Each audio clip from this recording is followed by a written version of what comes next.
when recovery seems impossible. In 1986, Rae Lewis-Thornton received what she believed at the time anyway was a death sentence. She had been diagnosed with AIDS. What seemed like the likely end was actually the beginning of a 36-year journey of self-discovery, forgiveness, and recovery, one that has led Rae to understanding, acceptance, and activism. Join me and the triumphant Rae Lewis-Thornton in the arena right now. Here we go!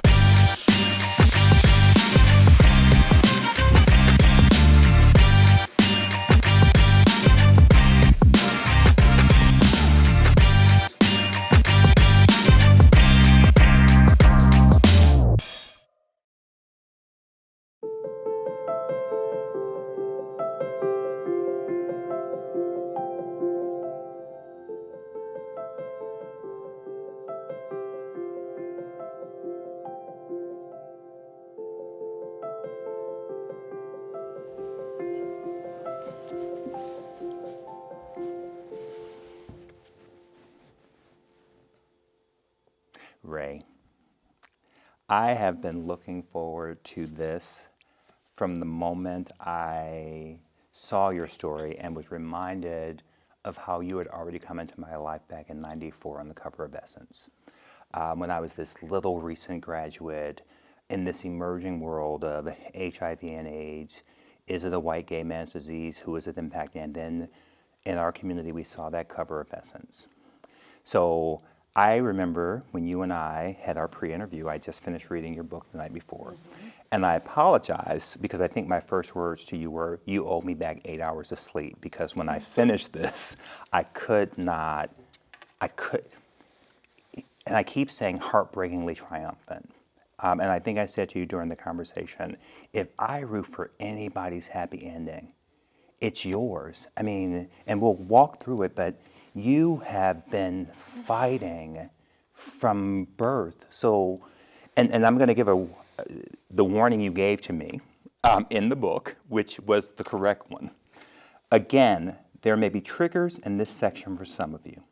In fact, intermittently throughout the book are scenes that may be a trigger. As you read my story, take some breaks, have a cup of coffee, be kind to yourself. Not only is that right for your book, but that seems like a good approach for life. It is. Yeah. You know, I'm an avid reader. And you know, from the book, I didn't read my first book until I was 13. I'm an avid reader. And sometimes, you know, we jump into these stories and we don't really know what they're going to be. And I wanted people to know that it's a good story, it's a sad story, and there are a lot of painful things that you're going to learn about me. Things that were done to me and things that were done that I did to myself. And it may resonate with someone's own life. And so I wanted people to be prepared. Yeah, it was best advice. Let's start at the beginning. You were born prematurely in Chicago on May 22nd, 1962. Both of your parents, your black father and white mother, were drug addicted. When you were an infant, your paternal grandfather, your father's father, took you from your parents and began raising you. By the time you were 3, your biological father had been killed.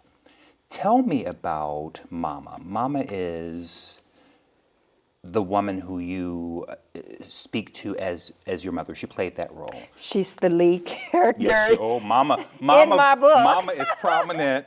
I just want to lean into Mama is. And you love her some days and you hate her some days. And I'm thinking about actually doing a fictional book on Mama. Mama's a book on her own.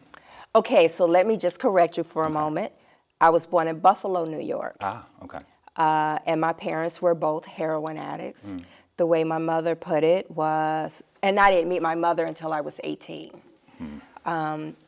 said that they were two junkies getting together. And sometime after my first birthday, my paternal grandfather took me to raise me. So after that first birthday, somewhere between 1 and 2, he took me from my parents.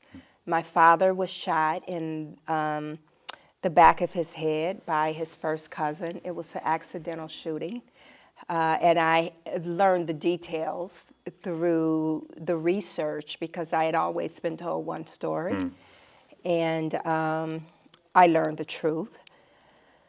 He was 31 years old. He had just turned 31. My goodness. And so my grandfather married this woman to help him raise his child, his grandbaby, you know, like old men do. Was that the foundation on which the marriage was? Oh, absolutely. Wow. Absolutely. He was 52, she was 30, something like that. And we're talking about Mama now. Mama. And so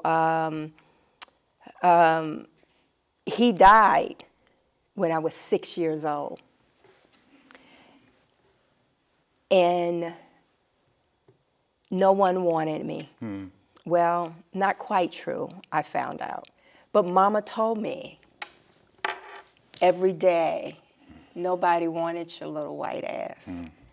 And I believed it.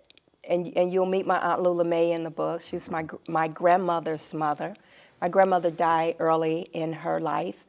And, you know, I told you I started Ancestry when I started writing the book because when I read my grandfather's obituary at the beginning of the book, when I started working on the book, I realized that his mother and 2 sisters were still alive, and I never met them. And so I wanted to know what happened to me. Why did people desert me? So Mama was it. And for better or worse. For better or worse. And she was a functional alcoholic. She went to work every single day. Housekeeper? Maid. Okay. She didn't do people's houses. She did hotels. Okay. She cooked a meal. She came home from work after cleaning toilets all day, cooked me dinner. And those were some of the moments, I remember from the book, I could visualize it right now. Those are the moments you felt closest to Mama. You know, right after my grandfather's death, the most intimacy I ever had with her was watching her cook, you know, and it seemed like there was magic in those hands. The way she stirred the cornbread, The way you she describe cut her the is so onions. loving. I mean, It's she just, beautiful. Yeah, but those same hands that made these incredible meals also beat me. Yeah. Beat me because the sun was shining, beat me because the sun didn't shine, beat me. Told me most days of my life that I was never going to be anything. And so I was physically and emotionally abused. She never told me she loved me. In your lifetime? In my life. I think I tell one story in the afterwards where I give a roll of the credits where I talk about everybody and what happened. She was in the hospital. She had cancer of the mouth. I was the only person taking care of her. She was a heavy smoker. You'll find that in the Chain. book. Yeah, that's another visual I that's have from another the book. visual of Mama. And she had cussed me for the last day, that day. And I got ready to leave. I was like, I'm done, Mama. You just can't keep doing this. And as I made it to the door, she said, "Don't go. I love you. Use all I got." And I kept walking. Do you? But I came back the next day. Okay. You came back a lot. And we, who among us, it's the core of your being, for better or for worse. You know, Jennifer Lewis, I think it's Jennifer Lewis, says if you sit and shit long enough, you don't smell it. And I think for all of us, it is, you came into the world the way you came into the world. Your parents, you didn't meet your mom until 18, never met your father. Your paternal grandfather brought you on, and then this woman who is not a blood relation is raising you. And she's doing, some would say, the best she could. Roof over your head, food in your stomach, but the nourishment you needed is for our spirit and sense of self. Because the number of times that woman called you white bitch, yellow bitch, the two things resonated. And I have to imagine that was deep trauma that impacted so much your relationships. You were told you were fast from the beginning. You were what, 4, 5, 6, and that was already being embedded in you. It was already being embedded. And you were called a with bitch me. almost every day. I was called a bitch almost every day. And what was so crazy about the madness in my house, I have one scene in here, my freshman year of high school, where she wakes me up at 5 o'clock in the morning to find her hairbrush. And she's screaming at me, bitch, find my brush. I'm going to beat your ass. You better find your brush, my brush. And she goes into the pantry. She comes back. Of course, I know she sips her liquor in the pantry. She comes back and she throws cold water in my face that she has just chased with the alcohol, and I just pray. I just pray, because I knew that I was going to get the shit beaten out of me that morning. And God said, look in the purse. The hairbrush was in her handbag, and I gave it to her, and she said, oh, I thought you had it. And I had to pull myself together and go to school and be normal. And when you became very home, good at I did. being Wait, just say, normal. when I came back home that evening, because I had a part-time job, that leather coat that I had been begging for was there waiting for me. So that was the confusion. She beat me in the morning and brought bags of clothes home every payday. She told me to do something, or she was going to beat me, and then she beat me when I did what she told me to do. And that was the kind of trauma and chaos I lived until the day she put me out at 17. And on top of all of that trauma and chaos, there is a theme of men abusing you from a ridiculously young age. It was multiple times before you were even remotely at the age of consent that men were assaulting or flat out raping, as you describe in your book.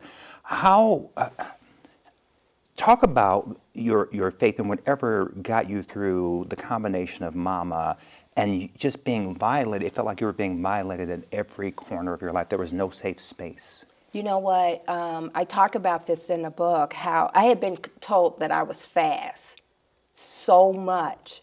And all I knew that touching was being fast. And I talk about how this term is used for young girls, but it's never used for boys. So when my stepbrother started molesting me, I knew if I told that I would get my butt beat, but I didn't know if he would get beat. And so I kept wanting to know. I kept saying, why are these people making me be fast? Like, what's wrong with me? What's wrong with me? What's wrong with me? I just, by the time I was 20, I knew I was just so broken. 18, I was broken. And that brokenness went into how I actually interacted with men as a young adult. And I tell people all the time that little girls with low self-esteem grow up to be women with low self-esteem. And so being so rejected and so abused, I was searching for any attention. Craving. Yeah. So when my stepbrother started showing me attention, watching the TV with me, popping popcorn with me, talking to me, it was like our special relationship, And I because show you don't know what love looks like. Because I don't know what love is look like, and this is my big brother. I trust him, and he's spending time with me when no one else is spending time with me, and then he starts touching, and it doesn't matter who touches the clit. It feels good. The body will fail you. The body fails you. And I didn't understand that. But by the time he went from touching the thigh to touching me with my panties on, to touching me with, my panties pulled to the side, to by the time he penetrated, I was so already locked into the secret and so confused because I didn't want him to stop loving me, but I knew he was hurting me at the same time, and I didn't know how and I talk about this, and I describe it, and I work through it. I mean, I literally had to sit there and relive every episode. And he wasn't the only one. And I want to say what happens is predators know. So it wasn't just, and I don't know that my stepbrother was a predator in the sense. I think what he was a young man whose penis was hard and saw an opportunity, and he went for it, and he kept going for it, and he kept going for it. And he rationalized because he wasn't my blood. Wow. I'm going to move to, because there's so much to cover in these 6 years that you're still living. And with everything that you brought into young adulthood, you began at Southern Illinois, your career in politics, and you have a career in politics. It started with the Black Affairs Council, then you were working on the campaign for Harold Washington, that historic campaign. Then you were 2 times on the national campaign for Reverend Jesse Jackson. Yes. And underneath all of this was, at some point during that, you were diagnosed. Yes. So how did you find out about that?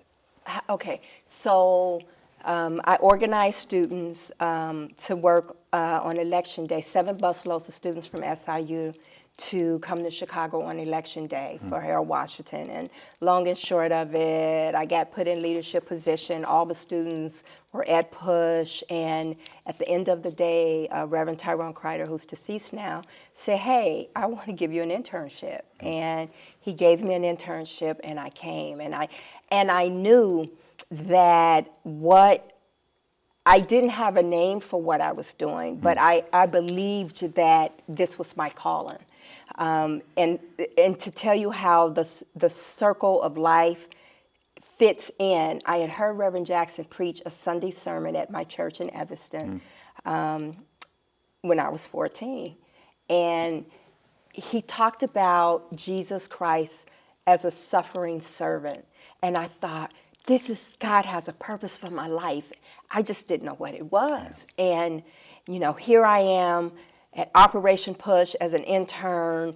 I'm working on the Anheuser-Busch boycott, and I work 10, 12-hour days as an intern. And they asked me to stay on, and I went to D.C., and it was the Deputy National Youth Director for the presidential campaign, for his 84 presidential campaign.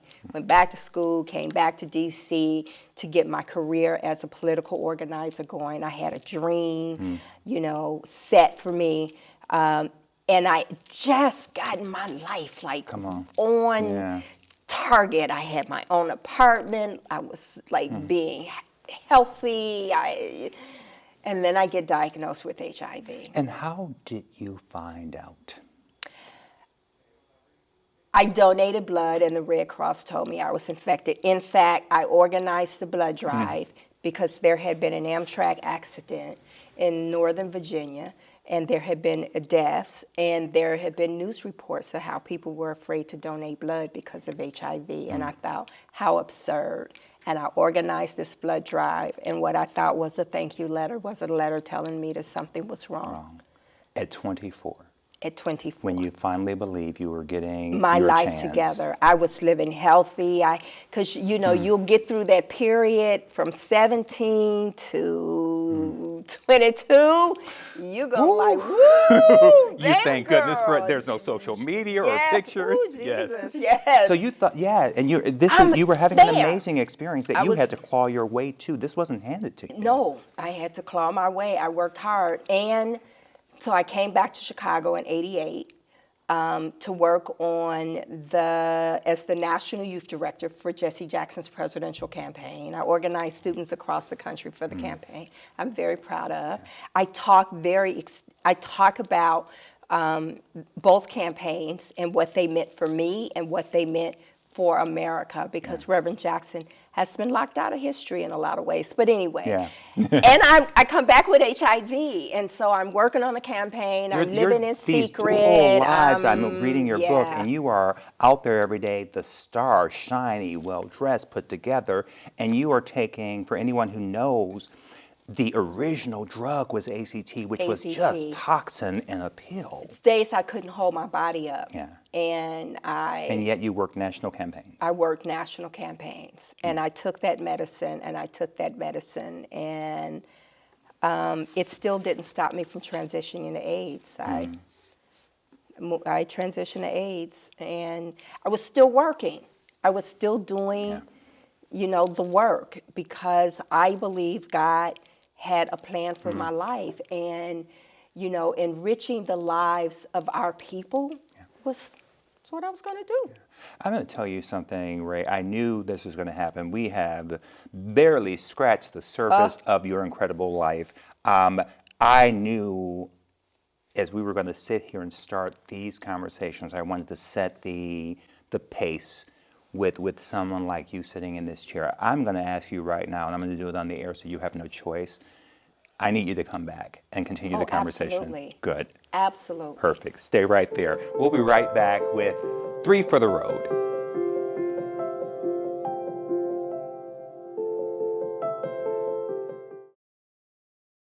Hi, I'm Darius Hillman, Executive Director at CAN TV and host of In the Arena.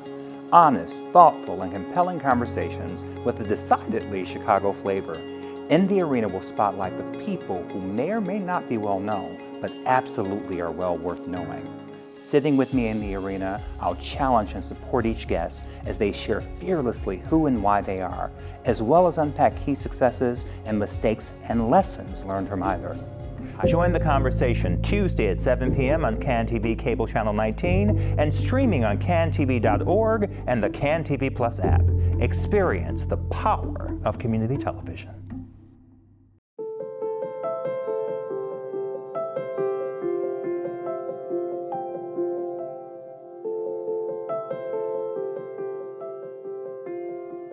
So, Rae, our crafty team behind In the Arena has come up with our final segment, and it is called, wait for it, 3 for the Road. Okay. And they are made up of 3 questions, and I picked the 3, and you answered them. Okay. Are you ready? I'm ready. Question number 1. If you could have dinner with any person, living or dead, who would you choose and why? Harriet Tubman. Now tell me the why. Because she fought for our people when they didn't even know that they needed her. And so just her boldness to go back into slavery and bring people home, and her willingness to put a gun to a person's head and say, you either gonna be free or you gonna die. How about that? What was that she said, I could have freed more? If they had known they were slaves. My. Okay. Good start. Okay. Ready for the second one? All right. Favorite curse word? Oh, we go from the secular to the I like mix it up. Okay.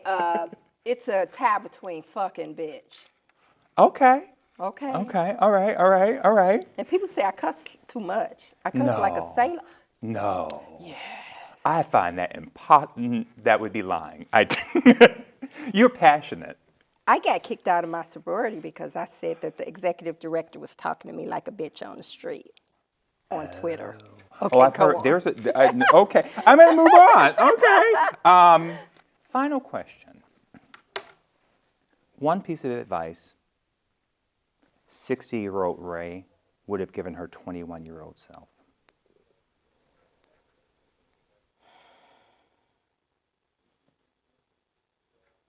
Breathe. Breathe. It's breathe. Because I was always on high alert. That's what trauma does. My cortisone levels were high. I was always in a state of fight or flight. And by the time I made decisions and the information was at the intelligent part of my brain, it was like, oh shit, I did that again. And so I would tell myself, breathe, child.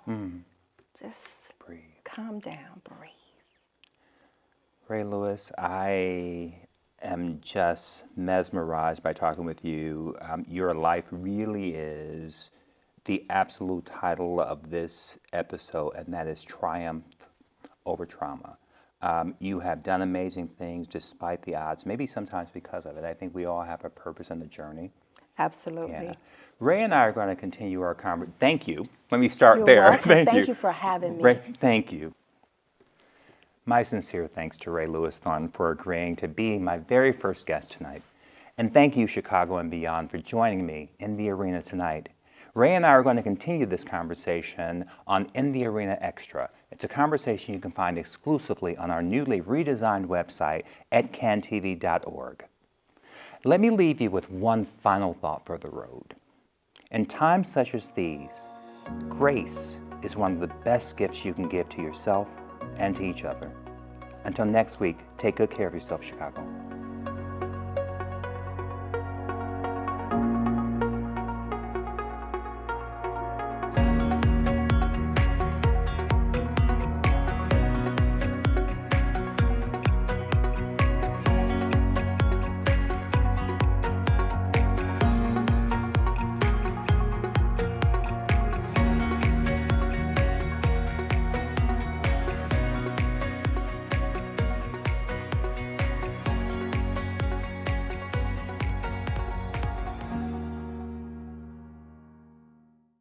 You know, we would make dust ruffles and curtains together, and she taught me how to crochet, and I'm a knitter now. And at one period in the '88 campaign, when I came back and I was dealing with the secret, and I was just so wounded, and I talk about how being with Mrs. Jackson, just sitting with her, brought me back to life. I remember exactly the moment you're talking about. Yeah, and she didn't even know because I was living in secret. I didn't tell for 7 years. I kept my infection a secret.